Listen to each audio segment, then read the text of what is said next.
निवेशकों को कई बार बेचैनी हो जाती, अरे निफ्टी तो 25,000 का है लेकिन मेरे शेयरों के भाव 20,000 की निफ्टी के हैं। ऐसे में आपको समझ में आता है कि पोर्टफोलियो की रीबैलेंसिंग ज़रूरी है। कमज़ोर और कचरा शेयर बाहर निकाल फेंके, अच्छे शेयरों को लें। उसी तरह से जब आपके मन में तनाव हो, चिंताएं हों अपने पोर्टफोलियो को लेकर, तो फिर आप अपनी भी रीबैलेंसिंग करिए। और इसके लिए सबसे बढ़िया प्राणायाम जो है वो है भ्रामरी। नाम से समझ में आता है कि भंवरे की आवाज़। आपको सिंपल 3 उंगलियां अपनी आंखों पर रखनी, एक ये उंगली आपको आंख के थोड़ा सा ऊपर, और दोनों अंगूठों से आप अपने कान को बंद कर लें।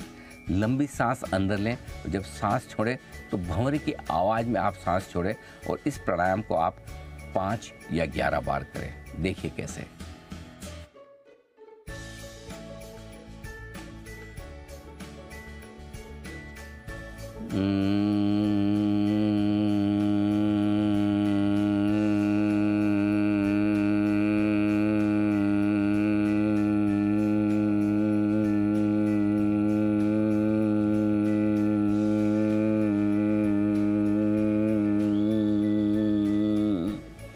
वैसे तो अभी और भी है लेकिन मैं यही रुकवा रहा हूँ, मुझे डर है कि 2-4 हमारे पैनलिस्ट सो न जाए ऐसा।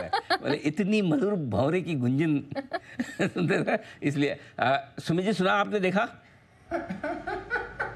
करके दिखाओ, फुल फ्रेम में सुमित जी को दिखाओ। सुना अनिल जी? ये गाय की आवाज थी। ये कौन सा है? ये गाय की गाय की आवाज। गाय तो भैंस की आवाज। you have been so kind। मैं भैंस बोलने वाला था। गाय भैंस। अनिल जी मैं तो कुछ और बोलने वाला था, मैं वो नहीं बोला अनिल जी, गाय भैंस बोल दिया।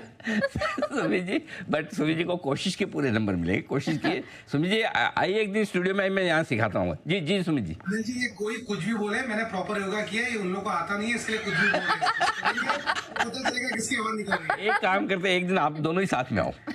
ऐसा योगा नहीं करना अनिल जी। कोई एक रोटी आके खिला देगा लेकिन वहां भी खाने वाली चीज है। आज दे देगा नहीं अनिल जी। कुणाल जी कुछ कहना चाहते हैं। जी कुणाल जी।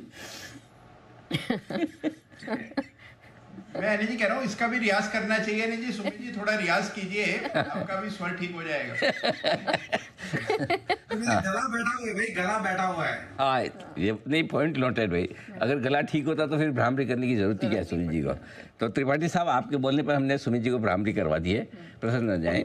मैं तो शो करते नजर पड़ गई थी मेरी एकदम, तो मैंने कहा चलो लगे हाथ सुमित जी से करवा दिया। लेकिन हाँ, नज़र पड़ी मेरी एक और चीज़ पर, और वो है अभी भी हमारे नाम पे जो बहुत सारे पोस्ट वगैरह चल